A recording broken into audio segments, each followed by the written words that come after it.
मुझे बहुत प्रसन्नता है कि 2 दिन से रामायण उत्सव, जिसे हम लोगों ने कल महा उत्सव के रूप में संबोधित किया था, आज उसका दूसरा दिन है। और दूसरे दिन संवाद का विषय रखा गया है वनांचल में राम।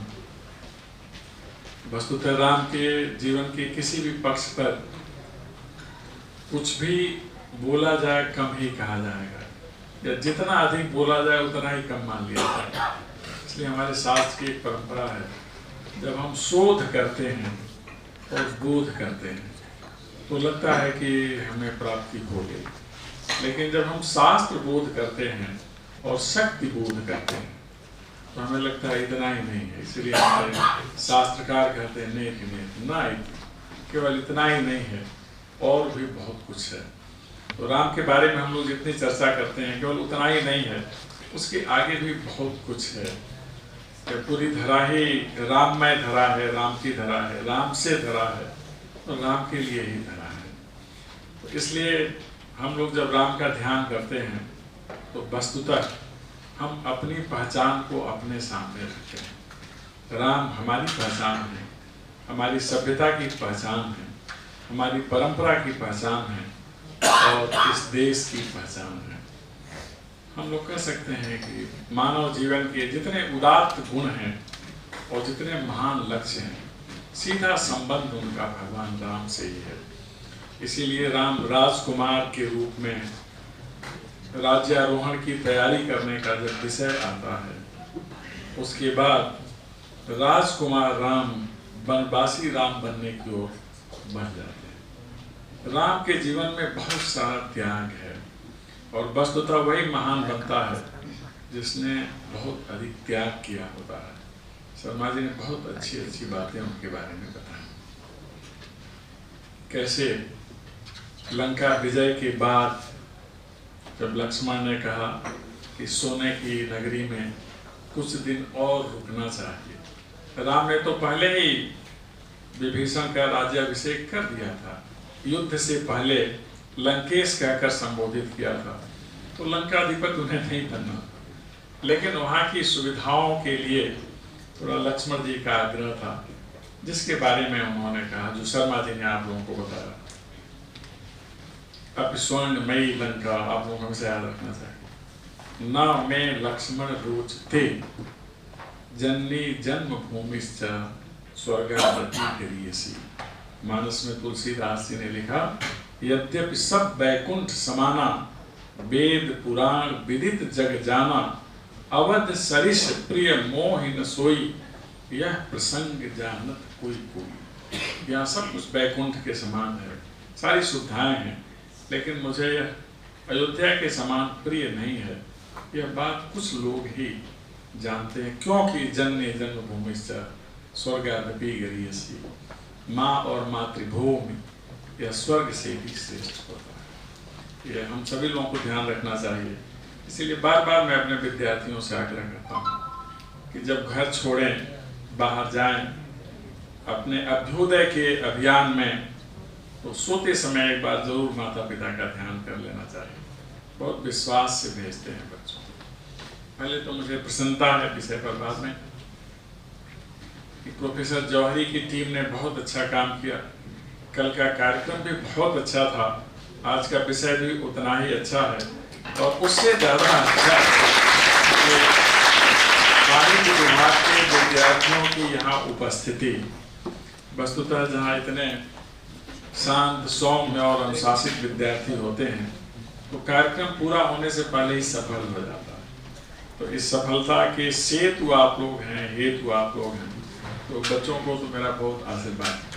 और इस प्रतिकूल समय में प्रकृति थोड़ा बहुत उदार नहीं है, और यहाँ की प्रकृति की विशेषता है कि उष्मा के दौर में भी यहाँ शीतलता का क्रम चलता है। तो यह तो समय शीतलता का ही है, थोड़ा 2-3 दिनों से शीत वृद्धि हो गई है। तो इसमें हमारे बहुत सारे शिक्षक अपने महत्वपूर्ण कार्य छोड़ करके यहाँ बैठे हैं, तो उनको भी बहुत ज़्यादा पहले ही मैं साधुवाद दे दूँ, क्योंकि ये काम तो बाद में करेंगे हमारे दीक्षित जी और उनके कोई सम्मानित सदस्य टीम के। कि मेरी प्रसन्नता का विषय है। राम के बारे में कहीं भी कोई प्रसंग होता है या कहीं कोई प्रवचन चलता है, साधु संत करते हैं, या कहीं व्याख्यान होता है, विद्वान लोग करते हैं, तो हाँ, आप विद्यार्थियों की तरह मुझे सुनना बहुत अच्छा लगता है। राम पर बोलना तो मेरे अधिकार में नहीं है कि राम के बारे में बोल सकूं, लेकिन उनके बारे में सुनना मुझे बहुत अच्छा लगता है।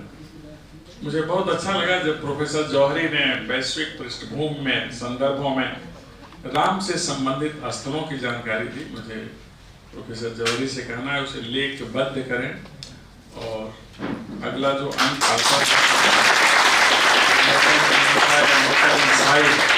उसमें आप उसे रखें। साथ ही अपने विभाग में वो सारे स्थल मानचित्र के माध्यम से आप अंकित करें ताकि हमारे विद्यार्थी उसे देख सकें। इसीलिए जब भी हम राम के बारे में कहीं चर्चा होती है, कहते हैं राम एक देश के नहीं है, राम एक युग के नहीं है, राम तो पूरे ब्रह्मांड के हैं। इसीलिए उन्हें परम ईश्वर कहा जाता है। परमेश्वर कालम कर काला, वह काल के भी काल था, समय के भी समय है। काल मतलब मृत्यु नहीं होता, काल मतलब समय होता है। तो समय के निर्धारक भी भगवान राम हैं और इसीलिए वो काल के भी काल हैं। दूसरे महाकाल शिव इसलिए हैं कि सबसे बड़े समय वह है भगवान शिव, और वह मृत्यु से मुक्ति प्रदान करते हैं। कितने बड़े ईश्वर हैं भगवान शिव।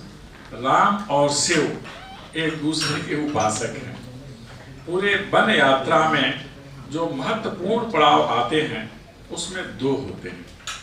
एक जगह भगवान शिव राम की स्तुति करते हैं और फिर जब लंका अभियान के लिए भगवान राम जाते हैं तो वहाँ शिव की स्तुति करते हैं। वनांचल में भगवान राम 2 बार गए। पहली बार सिद्ध आश्रम में सिद्धियां प्राप्त करने के लिए, वह भगवान राम जो सिद्धियों के समूह हैं या जिनसे सिद्धियां निकलती हैं, वह विश्वामित्र आश्रमों से सिद्धाश्रम कहा जाता है। वहाँ गए, उन्होंने शिक्षा दीक्षा ली। वहाँ तारका जैसे राक्षसी का अंत किया, मारीच को पंचवटी के पास भेजा, उससे आगे काम लेना था। वनांचल में दूसरा दौर उनका हुआ जब राज्यारोहण होना था और वहां से निकले। प्रथम दौर में भी राम ने उद्धारक की भूमिका का निर्वहन किया, दुनिया को परिचय दिया, अहिल्या का उद्धार किया। राम तारक हैं, राम सुधारक हैं, राम उद्धारक हैं, यह पूरे वन क्षेत्र में दिखलाई देता है। पहले चरण में अहिल्या का उद्धार और फिर मां जानकी से मिला। दूसरा महत्वपूर्ण है जो वनांचल से पूर्ण रूप से संबंधित है।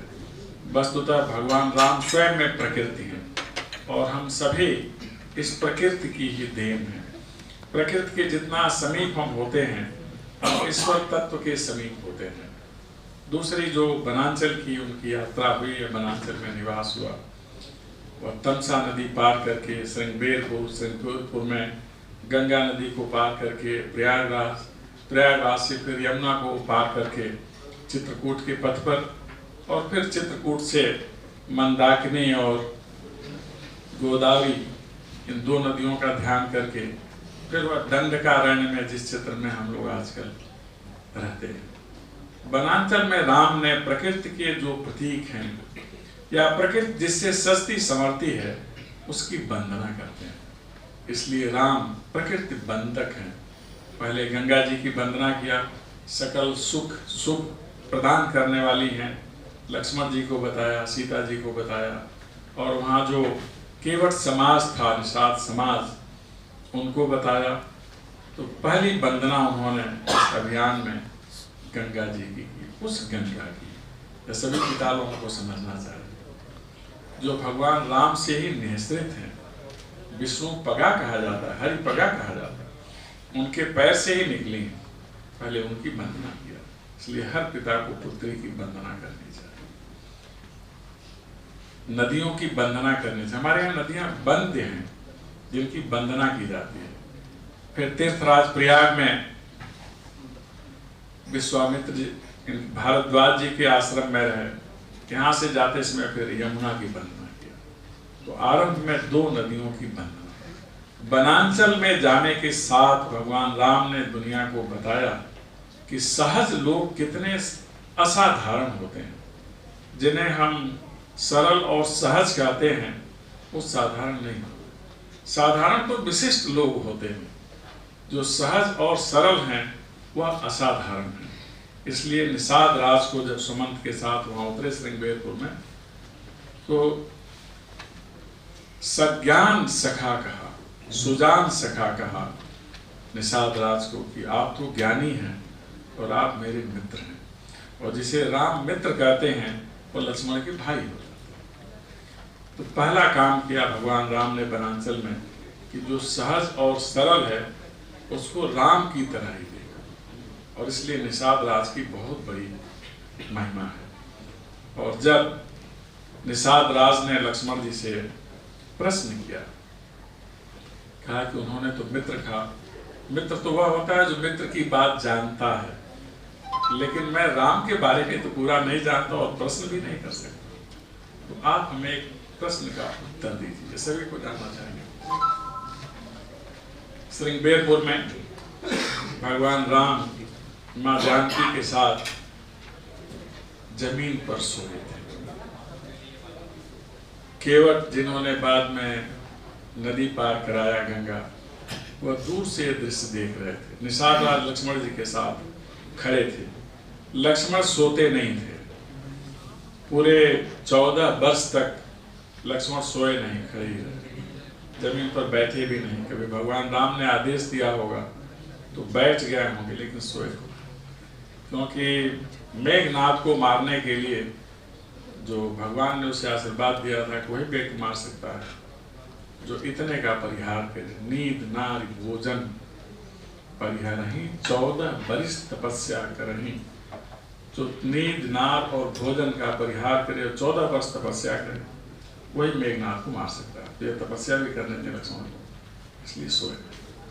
उनसे पूछा निषाद राज ने कि भगवान राम सहज हैं, उनके जैसा पराक्रमी, उनके जैसा पुरुषार्थी दशरथ नंदन, जिनके पिता के रथ 10 दिशाओं में चलते हैं, जमीन पर सो रहा है। और वैदेही जो जनक सुता है वह जमीन पर सो रहे हैं। लगता है लक्ष्मण, यह भाग्य किसी के भी प्रतिकूल हो सकता है। रामचंद्र सो पति वैदेही, सोवत मह विधि बामन केही। यह उन्होंने कहा, सी रघुवीर की कानन जोगु, करम प्रधान विश्व सत्य कह लोगु। रामचंद्र के समान जिसका पति है वह धरती पर सो रही है। तो उसे पता था कि जानकी साधारण नहीं है। रावण तो उसे देकर जनक सुता जन्म जात, बाद में पूरी दुनिया, पूरी वंदना इसी रूप में की जाती है। जब रावण ने कहा कि जानामि रामम रघुवंशनाथम, जानामि सीताम जनकम प्रसूताम, जानामि मृत्युर्मम तस्य हस्ते, तथापि सीताम न परित्यजामि। रावण भी जानता, यह भी जानते थे कि जनक सुता है।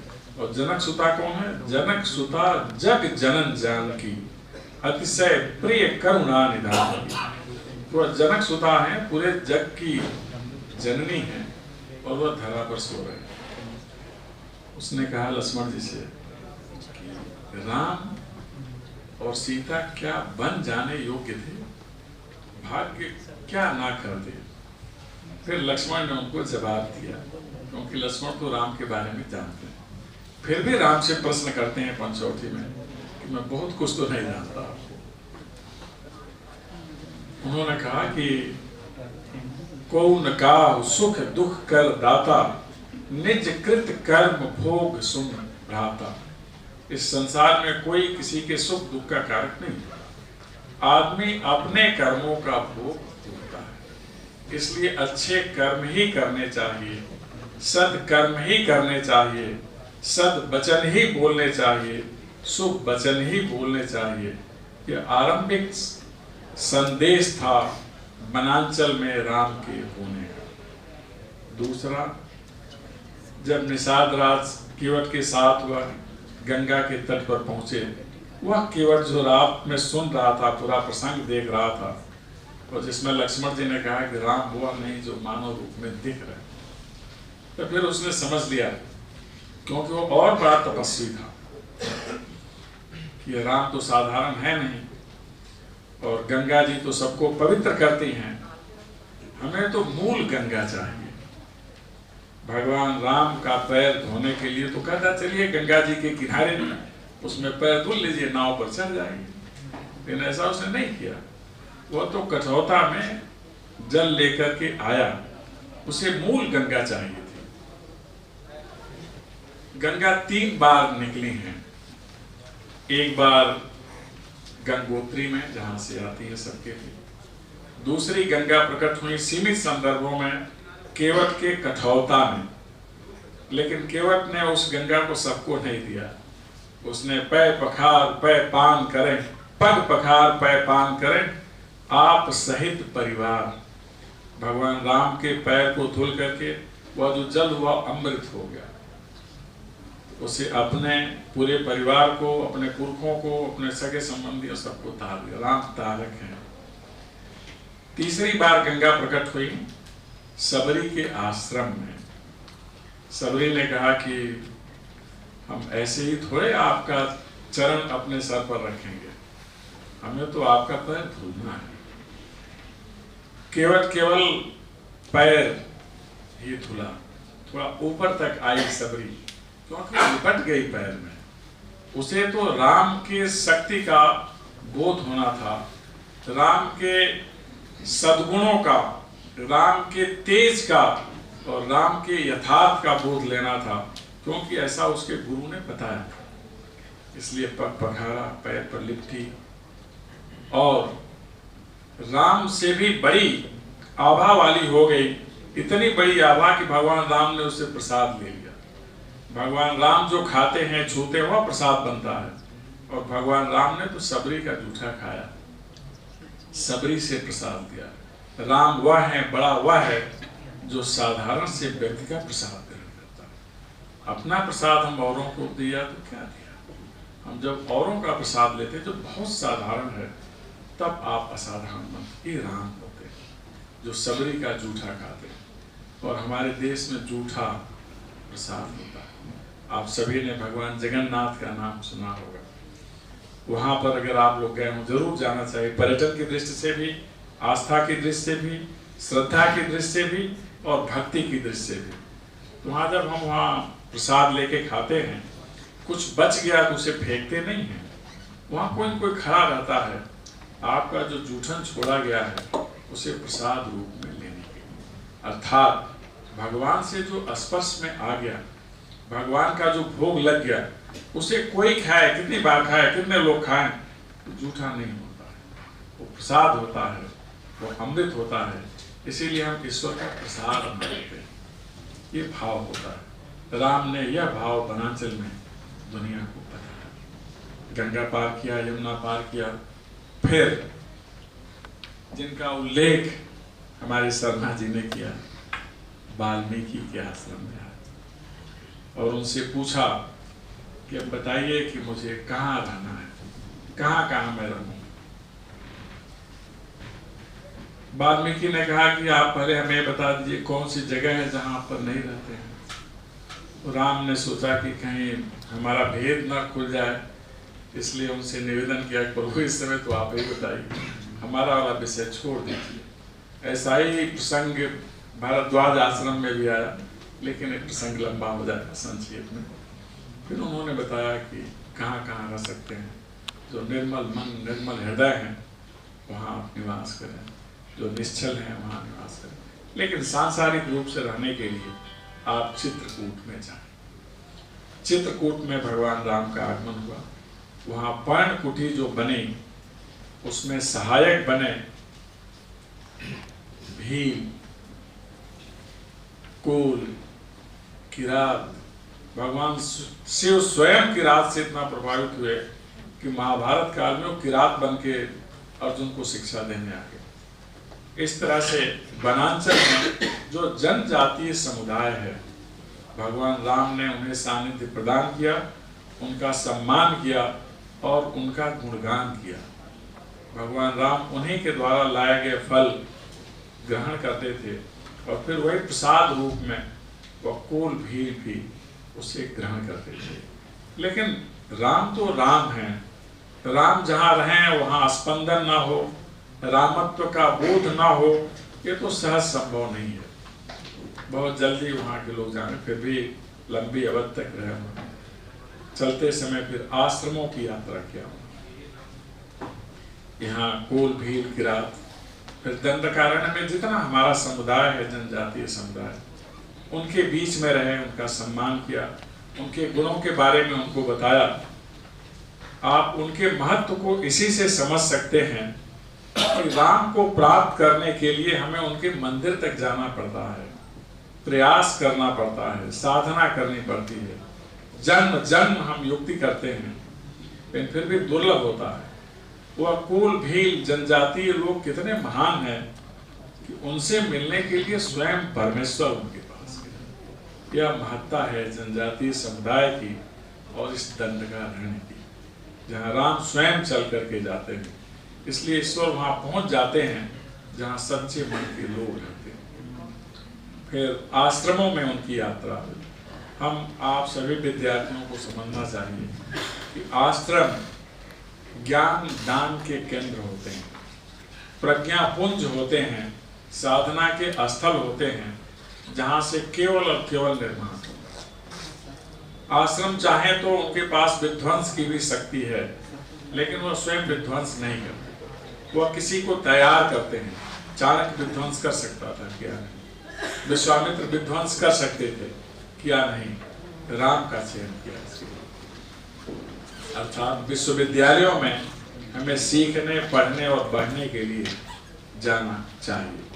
चित्रकूट में अत्रि मुनि से मुलाकात, माँ अनसुईया का आशीर्वाद, और वहाँ फिर 2 नदियों का आगमन। माँ अनसुईया की इच्छा से, उनके तेज से और उनके आग्रह पर वहाँ मंदाकिनी का आगमन हुआ, और माँ सीता से मिलने के लिए, राम का दर्शन करने के लिए गोदावरी का आगमन हुआ, सीता जी की सेवा के लिए। वस्तुतः आप लोग गए होंगे चित्रकूट में, जहाँ गुप्त गोदावरी है, वहाँ पहुँचना कितना कठिन है, बिना किसी पाए के पत्थर का छत, और केवल इसलिए कि माँ को अपने लिए वहाँ ऐसा स्थान चाहिए था।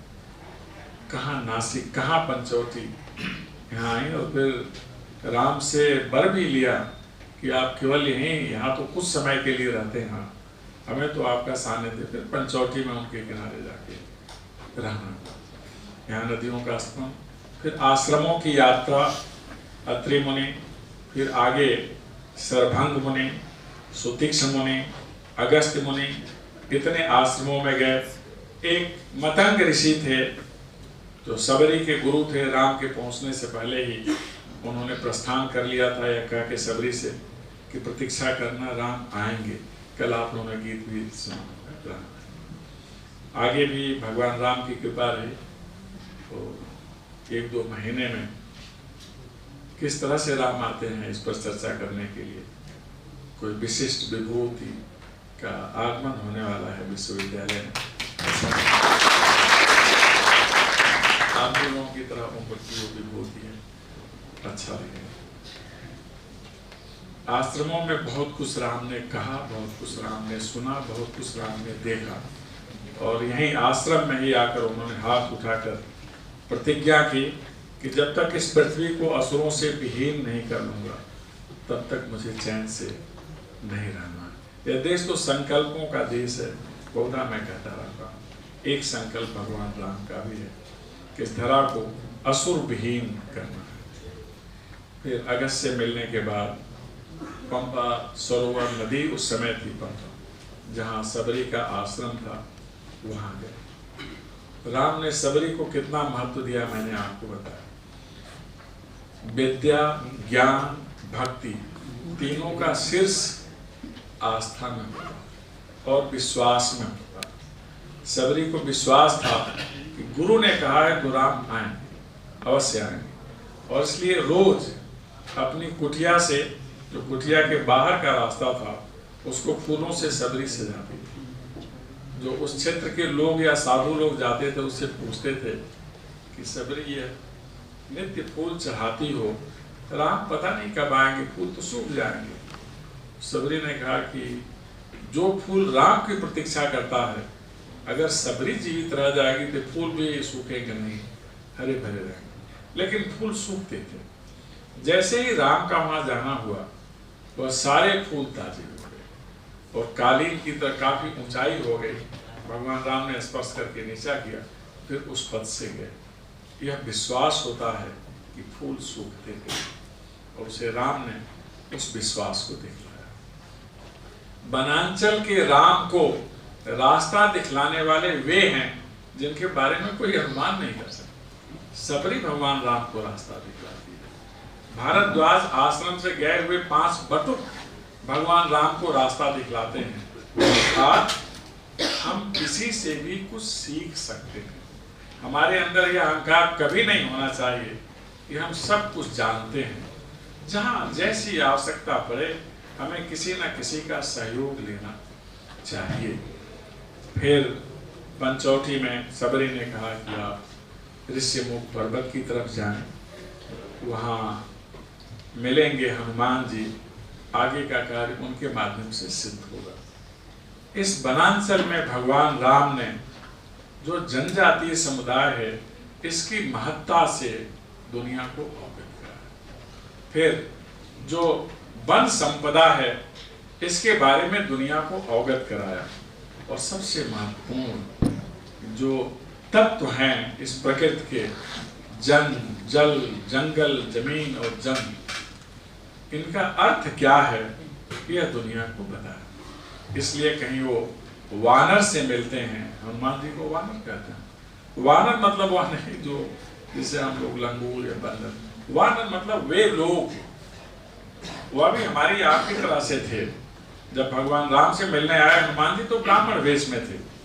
ब्राह्मण वेश मतलब जाति का वेश नहीं, विद्वान का वेश होता है कि जो आवरण सादगी का होता है, विद्वान का वेश होता है। उस वेश में वह आए। बांदर की तरह दिखलाई इसलिए देते थे कि जंगल में पेड़ पर भी रहना होता है। पेड़ पर बहुत सारे बंदर होते हैं, उनसे मिल के रहना होता है। इसलिए हमारा भी जो गेटअप सेटअप हो, उनकी तरह हो तो उन्हें अन्यथा नहीं लगेगा, इसलिए उस रूप में वो रुकते हैं। ऐसे ही जामवंत जी हैं, वो भालू नहीं है, वो गुफा मानव हैं।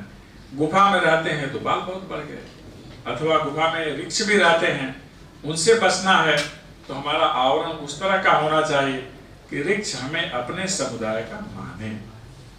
वन में वन के लोगों, वन के जीव जंतुओं की तरह ही हमें होना चाहिए, क्योंकि वो बहुत भले हैं। भला होना सहज नहीं होता, और जब आप सहज हो जाएंगे तो आप सुरक्षित हो जाएंगे। भगवान राम और उस समय हनुमान जी और जामवंत जी ने यही सीख दी। फिर ऋषिमुख पर्वत पर अगस्त्य जी ने कहा था कि उसे साप मुक्त करिए। भगवान राम ने उसे भी साप मुक्त किया और फिर राम की भूमिका तारक की। जब पंचौटी में रहने लगे तो वहां से फिर आगे का अभियान चलाना था, और जो असुर थे रास्ते में संकल्प लिया था भगवान राम ने, उनका भी निर्मूलन करना था। वानर की महत्ता, भालू की महत्ता, और जिसे हम लोग गीध कहते हैं। जटायु और संपाति 2 भाई, 2 ही लोगों से राम वन यात्रा में 2 बार मिले। जटायु से 2 बार मिले, एक बार जब पंचौटी में अपना आश्रम बना रहे थे तब, और दूसरी बार जब सीता की खोज में निकले तब। अगस्त से पहले, और फिर जब लंका में युद्ध आरंभ हुआ तब 2 बार। पंचौटी में भगवान राम रहने लगे। समय आ गया दुष्टों के संहार का। फिर आप सभी शूर्पणखा की कथा जानते हैं। नाक कान काटना मतलब अपमानित करना होता है। ऐसा नहीं कि नाक काट दिया और ऐसा नहीं हुआ। अपमानित किया था, प्रताड़ित किया था, डांटा था लक्ष्मण जी ने, क्योंकि उसकी जो इच्छा थी वो पूरी होने वाली नहीं थी। तो अपमानित किया, डांटा उससे कि क्या सोच रही हो। उसने जाके फिर खरदूषण, उसके बड़े पराक्रमी भाई थे त्रिशरा, उनसे शिकायत किया। फिर खरदूषण और त्रिशरा मारे गए। राम के कुछ कौतुकी प्रसंग हैं जो वनांचल में दिखलाई देते हैं। पहला प्रसंग तो आश्रमों में कि जहाँ बैठते थे, चारों तरफ साधु संत बैठते थे और सबको लगता था कि भगवान राम उन्हीं की तरफ देख रहे हैं। दूसरा प्रसंग हुआ पंचवटी में, जब खरदूषण की सेना का उन्होंने संहार किया। 14,000 की संख्या कई बार आया मानस में। 14,000 सैनिक आए और वो सब राम को देखकर इतना मोहित हो गए कि भूल गए कि वो लड़ने आए कि दर्शन करने आए। फिर दूसरे ने बड़ा डांटा कि तुम लोग क्या कर रहे हो। सब कहा कि ये नर तो लगते नहीं, तो कोई देव पुरुष लगते हैं। लेकिन वो राक्षसी वृत्ति के चलते फिर आदेश पाकर लड़ने के लिए तैयार हुए। राम ने कौतुक दिखलाया और अगस्त जी ने कहा था कि आप तो मायापति हैं, असुरों के साथ युद्ध में माया का भी प्रयोग करना पड़ेगा। वो सब आकाश मार्ग से दौड़ते थे और एक दूसरे को उन सबों ने राम मान लिया। प्रत्येक राक्षस का चेहरा, जो 14,000 सैनिक थे, राम की तरह दिखलाई देने लगा और सभी ने एक दूसरे को राम राम कहकर माना।